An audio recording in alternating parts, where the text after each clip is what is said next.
मैं क्या कहूँ और किससे कहूँ, मेरी समझ में नहीं आ रहा है।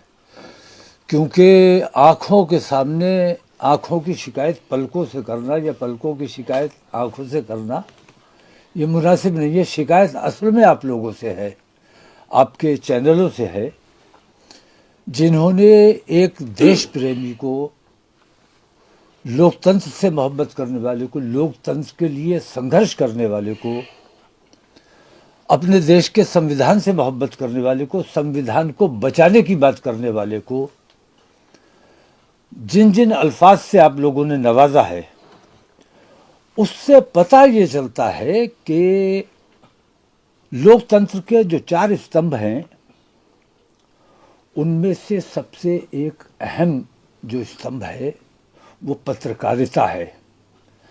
और पत्रकारिता सरकार से सवाल नहीं पूछती है, बल्कि सरकार की नीतियों के खिलाफ जो बात करता है उसको कटघरे में खड़ा करने का काम करती है। झूठे मुकदमे लगा देना, आज केजरीवाल जी को गिरफ्तार कर लिया गया। मैंने पहले भी ये कहा था कि 1 बाय 1 सबका नंबर आएगा।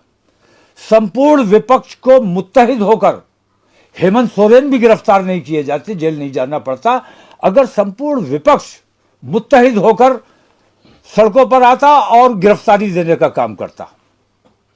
इसके अलावा कोई रास्ता अभी भी नहीं है। चुनाव से पहले तमाम लोगों को इन तमाम चीज़ों पे गौर करना चाहिए। रहा सवाल इस बात का कि मुझे मीडिया ने बताया कि मैं फरार हूं, खाड़ी देशों में भागने का मेरा प्रोग्राम है। मेरे पास पासपोर्ट भी नहीं है। मेरे साथ इतना अन्याय आप लोग क्यों करते हो, मैं इसकी वजह जानना चाहता हूं आपसे, आपके चैनलों से। मौलाना साहब, मीडिया पर आपने सवाल उठाया है, आपकी जो है वो जायज़ है, लेकिन ये बताइए कि पहले आपने न्यायपालिका पे सवाल उठाया। मैं अपनी बात कह लूं, मैं अपनी बात पहले कह लूं, उसके बाद आप सवाल कर लेना।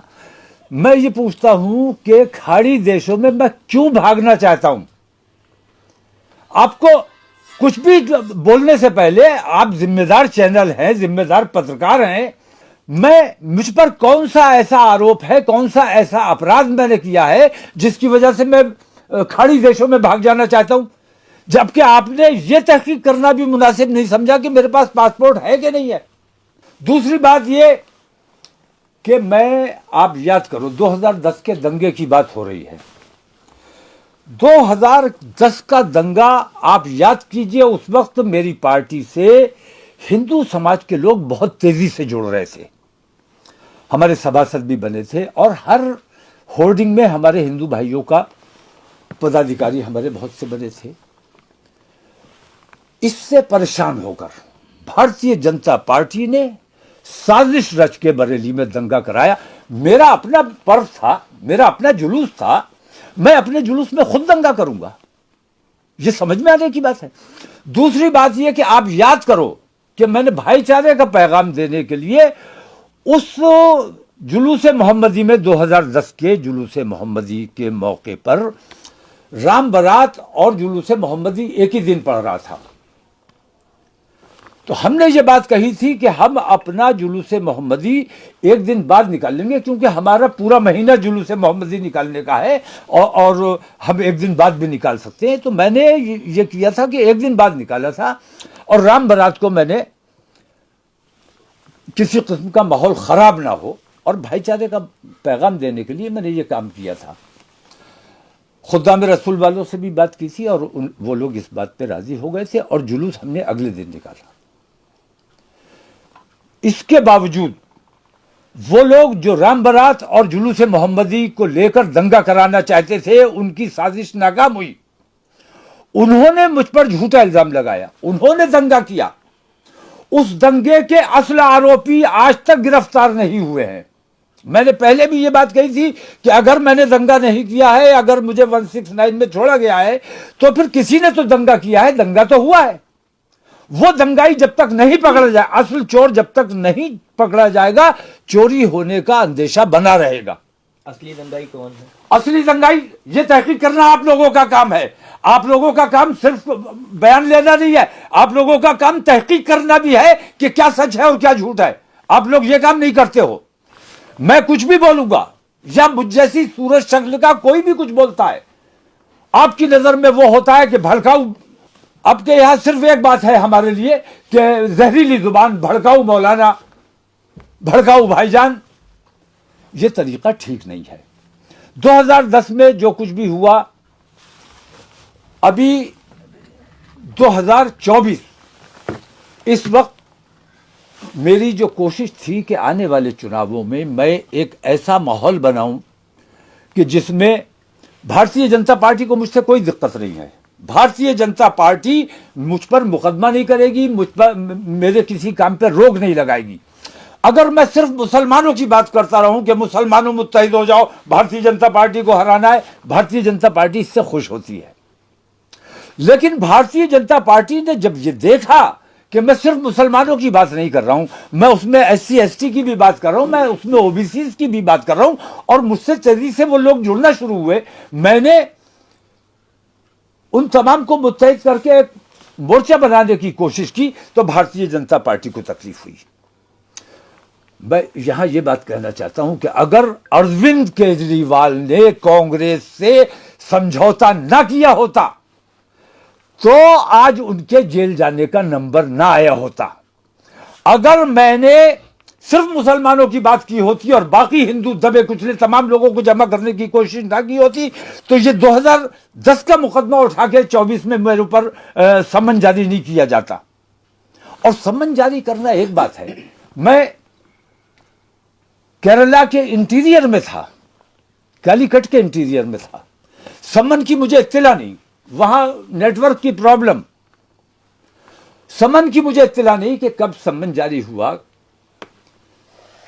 मैं वहां इंटीरियर में बैठा हूं, यहां मीडिया ये कह रहा है कि कहीं मेरी कलकत्ता में लोकेशन दिखा दी जाती है, कहीं मेरी दिल्ली में लोकेशन दिखाई जा रही है, कहीं बटला हाउस में दिखाई जा रही है, कहीं हैदराबाद में दिखाई जा रही है। ये इन बातों का मतलब क्या है? मैं किस बात से, मैंने कौन सा ऐसा अपराध किया है जिसकी वजह से मैं भाग रहा हूं? मैं ये बात पहले दिन से कह रहा हूं, शुरू से ये बात कह रहा हूं कि मैं देश के लोकतंत्र की हिफाजत करना चाहता हूं। हमारे मुल्क की जमहूरियत कायम रहनी चाहिए। हमारे मुल्क के संविधान को जो ये लोग बदलने की कोशिश कर रहे हैं, उस संविधान से छेड़छाड़ नहीं होनी चाहिए। मैं पहले समन पे आ जाता अगर मुझे खबर होती, मैं परवाह नहीं करता हूं। मैं अदालत का सम्मान करता हूं और मैं चाहता हूं कि हिंदुस्तान में न्याय, क्योंकि ये लोकतंत्र का आखिरी किला है, इस किले की हिफाजत पूरे हिंदुस्तान के तमाम लोगों को मिलकर करनी चाहिए। हम तो अपने संविधान के लिए, अपने देश के लोकतंत्र के लिए काम कर रहे हैं और करते रहेंगे। हमें इस संविधान की हिफाजत की लड़ाई के लिए जो कुछ भी हमें कुर्बानी देना पड़ेगी हम दे देंगे। अगर हमारे जेल जाने से कहीं आपको लाभ होता है, उस वक्त दंगे के जो लोग दोषी, असल दोषी हैं, उन लोगों पर अगर आप गौर कर लोगे तो दो लोग आपको मिलेंगे, एक राजेश अग्रवाल और प्रवीण सिंह ऐरन। इन दोनों की मिली भगत से बरेली में दंगा हुआ था, और राजेश अग्रवाल और प्रवीण सिंह ऐरन, इन दोनों की साजिश यह है कि किसी सूरत से मुझे चुनाव से दूर रखा जाए, मैं जेल में रहूंगा तो ये बरेली जीतने में कामयाब हो जाएंगे। बरेली ना भारतीय जनता पार्टी को जीतने दी जाएगी और ना प्रवीण सिंह ऐरन को जीतने दी जाए। प्रवीण सिंह ऐरन को मैं चैलेंज करता हूं कि हिंदुस्तान की किसी भी सीट से लड़ लो, तुम चुनाव नहीं जीत सकोगे। तो ये साजिश रची गई है, इन दोनों ने मिलकर साजिश रची है। मैं आपसे दरख्वास्त करता हूं कि आपको अगर अपने देश से जरा सा भी प्यार है तो अपने देश की हिमायत में, देश को की एकता और अखंडता बनाए रखने के लिए आप लोगों की सबसे बड़ी जिम्मेदारी है। न्यायपालिका आखिरी गढ़ है लोकतंत्र का, लेकिन आप इस लोकतंत्र की हिफाजत करने में आप भी सहायक बन सकते हैं अगर आप अपना ये तरीका तर्क करते हैं। बहुत शुक्रिया आपका। अब आखिरी कदम आपका अगला कदम आपका क्या होगा? क्योंकि 27 नहीं, हमें तो हाई कोर्ट ने हमें जो निर्देश दिया, देखिए हम कानून का पालन करने वाले लोग हैं, कानून से भागने वाले लोग नहीं है, कानून तोड़ने वाले लोग नहीं है हम। माननीय हाई कोर्ट ने हमें जो निर्देश दिया है, 27 तारीख को मैं हाजिर होऊंगा और तमाम लोग मेरे मेरे तमाम लोग हाजिर होंगे, गिरफ्तारी भी दी जाएगी, मैं खुद अपने आप कोर्ट में पेश होऊंगा। मैं भागने वाला नहीं हूं। मुझे जो हाई कोर्ट ने निर्देश दिया है उसका पालन किया जाएगा। तो क्या आपके साथ और लोग भी होंगे गिरफ्तारी देने के लिए? नहीं, ये उन लोगों पर है कि गिरफ्तारी जो इन तमाम बेईमानियों से जो खुश है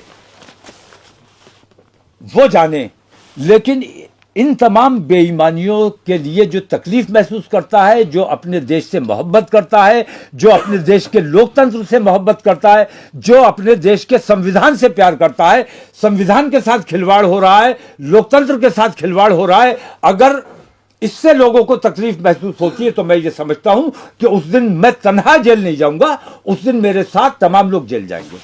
भाजपा के एक बड़े नेता हैं राजेश अग्रवाल जी, राष्ट्रीय कोषाध्यक्ष हैं, और गोविंद सिंह एमपी भी रह चुके हैं यहाँ पर। दोनों को आपने एक साथ जोड़ा? मैं दोनों को एक साथ जोड़ रहा हूं बिरादरीवाद के नाम पर और मुस्लिम दुश्मनी के नाम पर। मुस्लिम दुश्मनी में इतने गर्क मत हो जाओ कि अपने देश को बर्बाद करने का काम करो।